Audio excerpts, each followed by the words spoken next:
92.7 big FM पर आप सुन रहे हैं प्यार के किस्से, यादों का edit box with Nilesh Mishra में। और मैं आपको सुनाने जा रहा हूँ सम्राट चक्रवर्ती की लिखी कहानी अजनबी ही सही, बिना किसी एड ब्रेक के।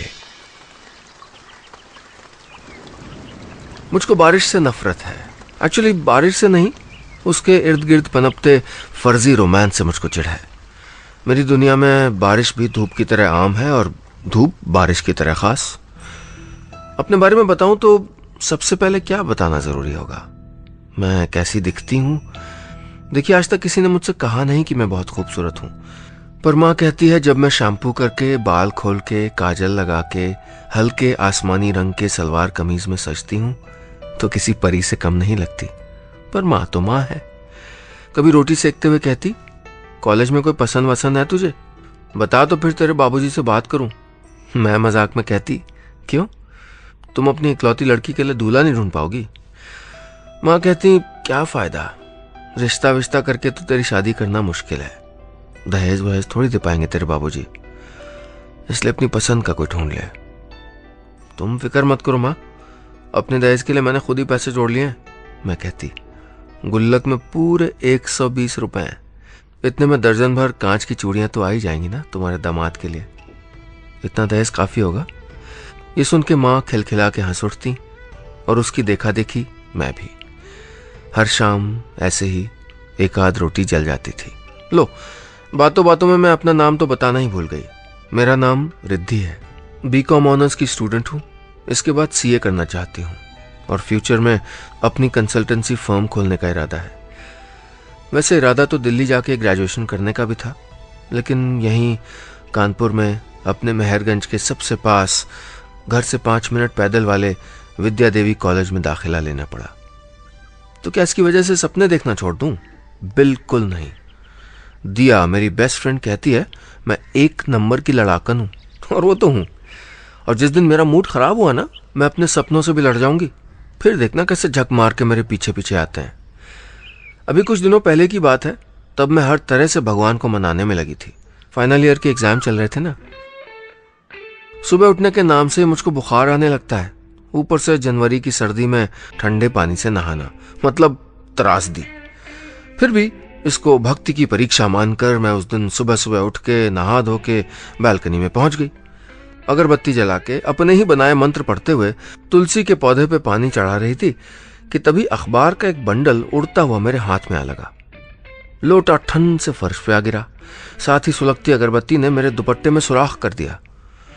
मैंने गुस्से से नीचे देखा, नया अखबार वाला था, उसकी नजरें मुझ पे ही थीं। मैंने कहा, ओह, दिखाई नहीं देता क्या? 23-24 साल का वो लड़का ढिठाई से वहीं खड़ा रहा, पर कुछ बोला नहीं। खड़ी नाक, नीली आंखें, उसका चेहरा कुछ देखा देखा सा लगा। मेरा दुपट्टा जल गया, उसे घूरते हुए मैंने कहा। क्या हुआ, कुछ बोलोगे? जवाब देने के बजाय वो अपनी साइकिल घुमाने लगा। 1 मिनट रुक जा बेटा, तेरी खैर नहीं है। बड़बड़ाते हुए मैं अंदर सीढ़ियों की ओर भागी, पर जब तक मैं नीचे गेट तक पहुंचती, पैडल मारते हुए वो तेजी से निकल गया था। इतना उछल कूद सुन के माँ ने किचन से आवाज लगाई, क्या हुआ? मैंने कहा, अरे सुबह सुबह मेरी पूजा का सत्यानाश करके चला गया। कौन? अरे ये नया अखबार वाला, मेरा दुपट्टा भी जल गया, देखो। मैंने अपना फेवरेट आसमानी दुपट्टा माँ के आगे पसारते हुए कहा, तू रख दे, मैं रफू कर दूंगी, सुबह सुबह पूरा घर सर पे उठाने की जरूरत नहीं है। मैंने माँ की बात को अनसुनी करते हुए कहा, बड़ा बेशरम है। अरे सॉरी तो कह सकता था, उल्टा मुझे घूर के चला गया। जरूर जानबूझ के किया होगा, उसको सबक तो मैं जरूर सिखाऊंगी। उसके बाद मैं उस अखबार वाले की राह देखती रही। आप सुन रहे हैं प्यार के किस्से, यादों का edit box with Nilesh Mishra में, सिर्फ 92.7 बिग एफएम पर। अगले दिन से पढ़ाई छोड़कर सुबह सुबह कूड़े का डब्बा हाथ में लिए मैं बालकनी में उस अखबार वाले का इंतजार करती, पर पता नहीं कमबख्त कब अखबार फेंक जाता और मैं घंटे भर बालकनी में बैठी ऊँघती रह जाती। लगातार 3 दिन तक जब मामला यूं ही चला, हार के मैंने कोशिश छोड़ दी। उसको सबक सिखाना मेरी किस्मत में शायद था ही नहीं। बुधवार शाम को दिया और मैं कॉलेज से लौट रहे थे। बचपन से हम साथ पढ़े थे और मेरे से 2 घर छोड़ के उसका घर था। तो कॉलेज, मार्केट, सिनेमा ये सब हम अक्सर साथ ही जाया करते थे। चौधरी तंबाकू वाले के स्टॉल के बगल से हमारे घर का शॉर्टकट पड़ता था, पर शाम को मेहरगंज कॉलोनी के सारे आवारा लड़के वहीं इकट्ठा होते थे। ये वो जगह थी जहां से लड़कियां सस्ती कमेंटबाजी से बचती बचाती आंखें नीची करके तेज कदमों से गुजर जाती। इसलिए कॉलेज से लौटते हुए हम भी उस रास्ते से बचते थे। उस दिन दूसरे वाले रास्ते पे म्युनिसिपैलिटी का काम चल रहा था, सो मजबूरन हमको चौधरी स्टॉल के बगल से ही लौटना पड़ा। पर जब उफ हाय अरे देख भी लो या फिर एक सीटी तक कानों में नहीं पड़ी तो मैंने मुड़ के देखा, नजारा कुछ अलग ही था। रोज की मस्ती छोड़कर कुछ लड़के आते जाते लोगों से किसी बात के लिए चंदा लेके उनको रसीद पकड़ा रहे थे और बाकी बड़े जोर शोर से क्लब की दीवार पे पोस्टर, बैनर वगैरह लगा रहे थे। उस पे लिखा था रक्तदान शिविर। मैंने दिया से कहा, देख मोहल्ले वालों से पैसे ऐंठने की इनकी नई तरकीब है। दिया हंस पड़ी, अरे लेकिन इतना पोस्टर वोस्टर लगा रहे हैं, कुछ तो करवाना होगा ना इनको। बेटा 100-200 खर्चा करके अपनी दारू पार्टी का इंतजाम कर रहे हैं लोग, तू कुछ नहीं समझती।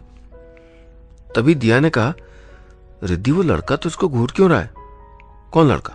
कहते हुए मैं मुड़ी और पाया कि आसपास की गहमा गहमी के बीच एक जोड़ी आंखें मुझ पे टिकी थीं, बेशर्म नीली आंखें।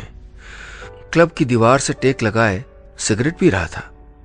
मैंने कहा, अरे लफंगा एक नंबर का, तू जानती है उसको? दिया ने पूछा। नहीं तो फिर क्या, देखने से नहीं लगता? बिल्कुल नहीं। काय पोचे में जो लड़का है ना सुशांत, अरे पहले सीरियल में आता था वैसा दिखता है।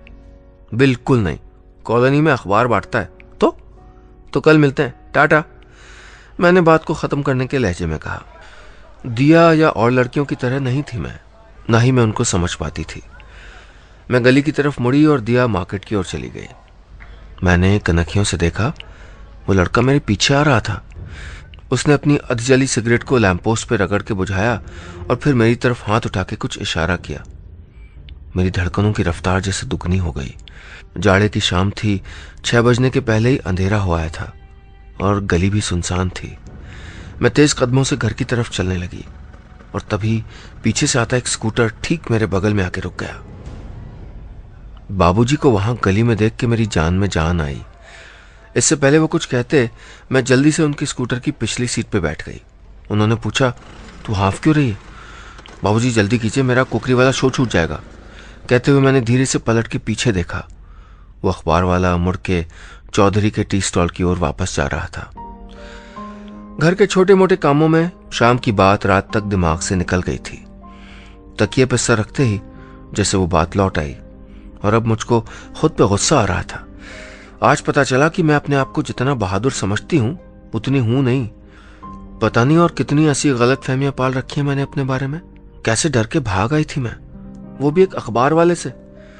मैंने तय कर लिया कि अगली बार वो मिल गया तो डट के सामना किया जाएगा। आप सुन रहे हैं प्यार के किस्से यादों का edit box with Nilesh Mishra में, सिर्फ 92.7 बिग एफएम पर। हफ्ते भर बाद की बात है। उस दिन मैं और दिया उसकी स्कूटी पे बिल्कुल सुबह सुबह इकोनॉमिक्स की ट्यूशन के लिए जा रहे थे। स्कूटी मैं चला रही थी। अचानक मुझे कुछ सूझा तो मैंने स्कूटी कानपुर रेलवे स्टेशन की ओर मोड़ दी। दिया ने कहा, उधर कहाँ जा रही है? थोड़ा घूम के चलते हैं ना। मैंने कहा, 10 मिनट लेट हो जाएंगे तो कौन सा ब्रह्म ज्ञान छूटने वाला है। शहर भर के वेंडर्स को सुबह यहीं स्टेशन के बाहर सारे अखबार बढ़ते थे, फिर यहां से वो अपनी अपनी बीट पे निकल जाते थे। हम दोनों पास ही रुक के बगल की एक टपरी पे चाय पीने लगे। थोड़ी देर में मुझको अपनी कॉलोनी का वो अखबार वाला दिख गया। अपनी साइकिल के कैरियर के पीछे वो अखबार का बंडल बांध रहा था। चाय का पैसा चुकाते हुए मैंने दिया से कहा, चल बैठ। जल्दी से स्कूटी स्टार्ट करके हम उसी ओर बढ़ गए। एक तो ढलान, ऊपर से सड़क गीली थी, ब्रेक कम लगा और स्कूटी दाएं से आती हुई उसकी साइकिल से टकरा गई। जितना सोचा था टक्कर उससे थोड़ी और ज्यादा जोर की हो गई थी। मैंने किसी तरह स्कूटी को संभाल लिया पर वो अखबार वाला वहीं गिर पड़ा। उसकी साइकिल एक तरफ लुढ़क गई और कैरियर पे खोसे हुए अखबार और मैगजीन का बंडल बगल वाले नाले में जा गिरा। स्कूटी को स्टैंड पे डाल के हम दोनों उसकी तरफ भागे। एक सेकंड के लिए तो मेरा कलेजा मुंह को आ गया था। दिया ने उसको उठाते हुए कहा, आपको ज्यादा चोट तो नहीं आई? खून आ रहा था उसकी एड़ी से। उसकी एक चप्पल नाले के पानी पे तैरती दूर जा रही थी, पर उसकी आंखें मुझ पे थीं, वही बेशर्म नीली आंखें। साइकिल का पिछला टायर अभी भी कर कर करके घूम रहा था। शुक्र है अखबार वाले को ज्यादा चोट नहीं आई थी। मैं उसकी बहती जा रही चप्पल के पीछे भागी। किसी तरह नाले में से चप्पल निकाल के वापस आई, तब तक वो उठ के खड़ा हो चुका था। दिया ने उसकी साइकिल सीधी की। मैंने अपने बैग में से एक बैंडेड निकाल के उसको पकड़ा दिया। पहली बार मैं उसको इतने करीब से देख रही थी, लगा कि ये चेहरा शायद पहले कहीं देखा था। दर्द में भी उसके होंठों पे जैसे एक फीकी सी मुस्कुराहट थी।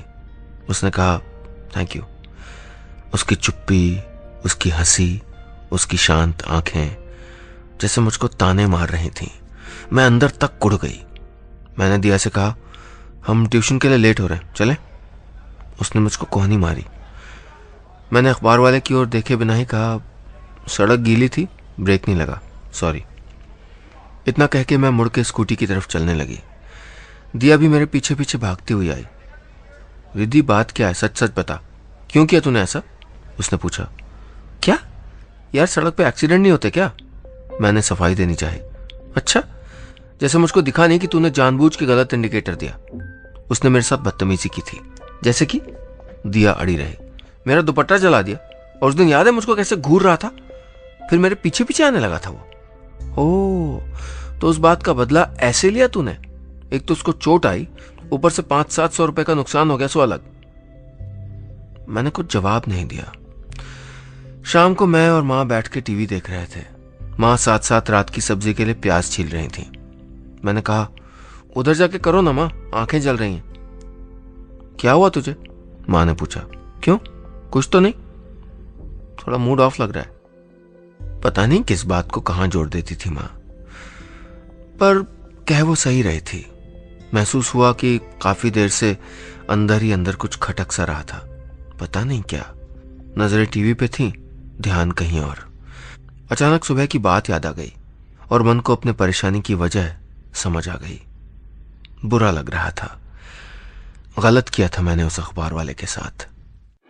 आप सुन रहे हैं प्यार के किस्से, यादों का edit box with Nilesh Mishra में, सिर्फ 92.7 बिग एफएम पर। उस रात सपने में एक जोड़ी अजनबी आंखें पास से गुजरी। मैंने पूछा, एक सेकंड, क्या हम मिल चुके हैं? जवाब में आंखें हंस पड़ी। यह हंसी आसपास फैलती हुई कुछ लकीरें खींच गई। लकीरों में से एक जाना पहचाना चेहरा उभरा और उन हंसती हुई आंखों में एक रंग, आसमान का रंग। मैंने खुद को कोसा, ये क्या पागलपन है? उसने कहा, क्या बुरा है? मेरी नींद खुल गई। कहते हैं सपने में हम वही देखते हैं जो हमारे सबकॉन्शियस में चल रहा होता है, जो मुमकिन है, मन ने कभी न कभी सोचा होगा या जो चाहा होगा। पर क्या चाहता था मेरा मन, मैं समझ नहीं पाई। अगले दिन मैं ट्यूशन से लौटी ही थी कि दरवाजे की घंटी बजी। वही अखबार वाला था। एक पल को मेरी धड़कनें तेज हुई। इससे पहले कि मैं कुछ कहती, उसने पूछा, आपके पिताजी घर पे हैं? अरे, ये तो मेरी शिकायत करने तक घर पहुंच गया था, और मुस्कुरा तो ऐसे रहा जैसे कोई खुशखबरी लेके आया हो। भला इसी में थी कि मैं इस बात को यहीं रफा दफा कर दूं। देखिए, मैंने आपको सॉरी कहा था ना, और आपका कितने का नुकसान हुआ बताइए, मैं अभी दे देती हूँ। फिर भी आप चाहें तो बाबूजी से कह सकते हैं। मैंने थोड़ी रुखाई से कहा। नहीं नहीं, आप गलत समझ रही हैं। वो ब्लड डोनेशन कैंप के बारे में उनको कुछ बात करनी थी मुझसे, इसलिए बुलवाया था मुझे। और उस दिन जो भी हुआ एक्सीडेंट था, किसी की कोई गलती नहीं थी। बेटा, पता तो तुमको भी है कि गलती किसकी थी, मैंने मन ही मन कहा। तो तुम आदमी या तो बहुत शरीफ हो या फिर बहुत बड़े घाघ। तभी पीछे से बाबूजी की आवाज आई, अरे अनुज, अंदर आओ। अच्छा, तो इन साहब का नाम अनुज है, पर ये बाबूजी से मिला कैसे और क्यों? जी अंकल, आप फ्री हैं? ड्राइंग रूम के अंदर आते हुए उसने कहा। हाँ हाँ। बाबूजी अनुज को बैठने का इशारा करके मेरी ओर मुड़े। बेटा रिद्धि, जरा 2 कप चाय चढ़ा दे। मैं पहले पानी, फिर चाय, फिर पानी देने के बहाने 3 बार उस कमरे में गई, पर उसकी बातों से कुछ खास समझ नहीं आया। करीब 2 घंटे बाद अनुज गया तो बाबूजी अंदर आए। ऑपरेशन थिएटर के बाहर खड़े किसी मरीज के घरवाले की तरह मैं बाबूजी का इंतजार कर रही थी। कैसे जानते हैं आप इसको? कौन? अनुज? देख, किसी को बताने की जरूरत नहीं है, ये अपने बरेली वाले श्रीवास्तव जी का लड़का है। बाबूजी ने ऐसे कहा जैसे कोई राज की बात बता रहे हो। कौन श्रीवास्तव? कपड़ा मिल वाले? माँ ने रसोई से पूछा। हाँ वही, याद है उनका गोडाउन वाली जमीन का केस क्लियर करवाया था, बहुत मानते हैं हमको। हाँ, पर आप इतना खुसफुसा के बात क्यों कर रहे हैं? माँ ने फिर पूछा। पहले ये बताइए, करोड़पति राजेंद्र श्रीवास्तव का बेटा अखबार बांटता है, वो भी यहाँ कानपुर में? मैंने पूछा। हम माँ बेटी ने मिलकर वकील साहब की जिरह लगा दी थी। ऐसा है कि श्रीवास्तव जी चाहते हैं कि उनका लड़का उनका बिजनेस ज्वाइन करे, पर अनुज को आगे पढ़ना है। एएमयू से फिजिक्स में एमएससी किया है, अब रिसर्च करने बाहर जाना चाहता है। इसी बात को लेकर बाप बेटी की एक दिन जम के बहस हो गई। श्रीवास्तव जी तैश में कुछ ज्यादा बोल गए। अब जवान खून भी चुप कैसे रहे, बात दोनों की ईगो पे आ गई। अनुज घर छोड़ के निकल गया। एक सांस में इतना कह के बाबूजी रुके, फिर बोले, वैसे श्रीवास्तव जी की बेटी की शादी में तुम लोग भी अनुज से मिले थे, याद है ना? माँ को तो नहीं, पर मुझको श्रीवास्तव जी की बेटी की शादी याद आ गई थी।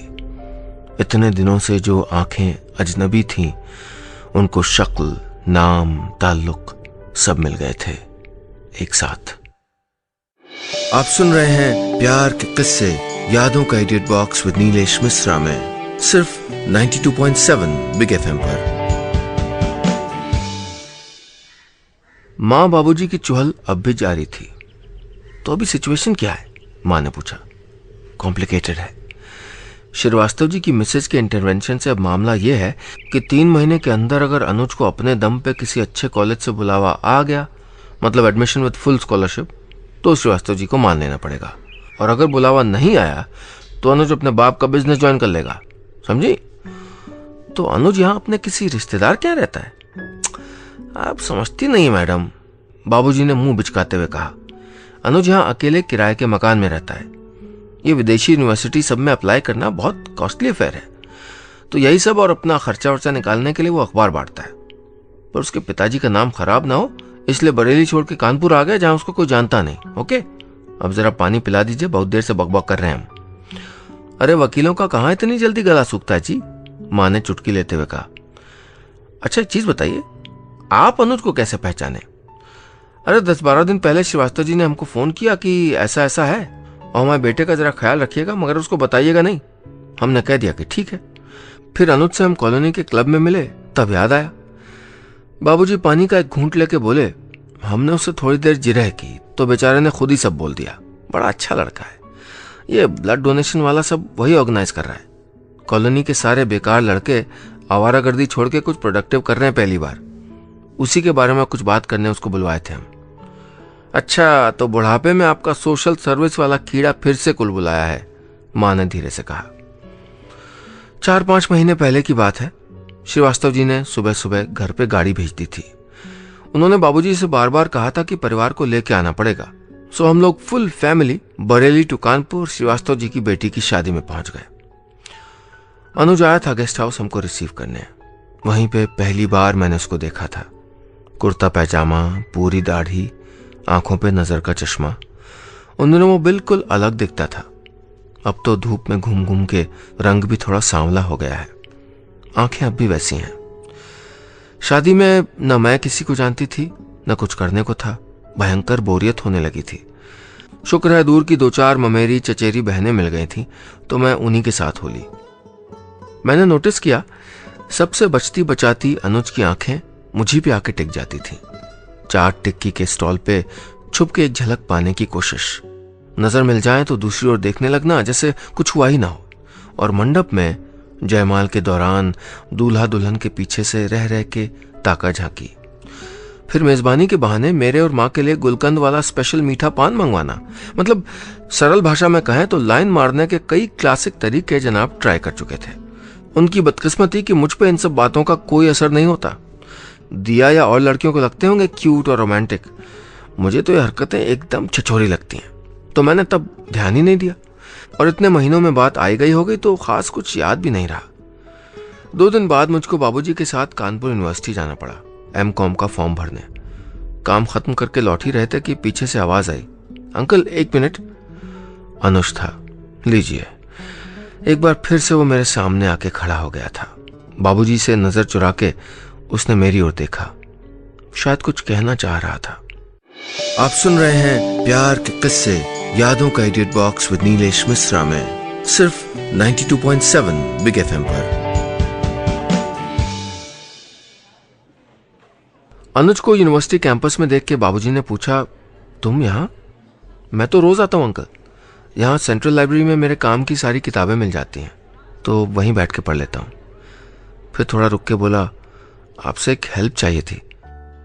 मुझे कुछ एप्लीकेशन फॉर्म्स के साथ यहाँ का परमानेंट एड्रेस प्रूफ चाहिए। कैसे हो पाएगा?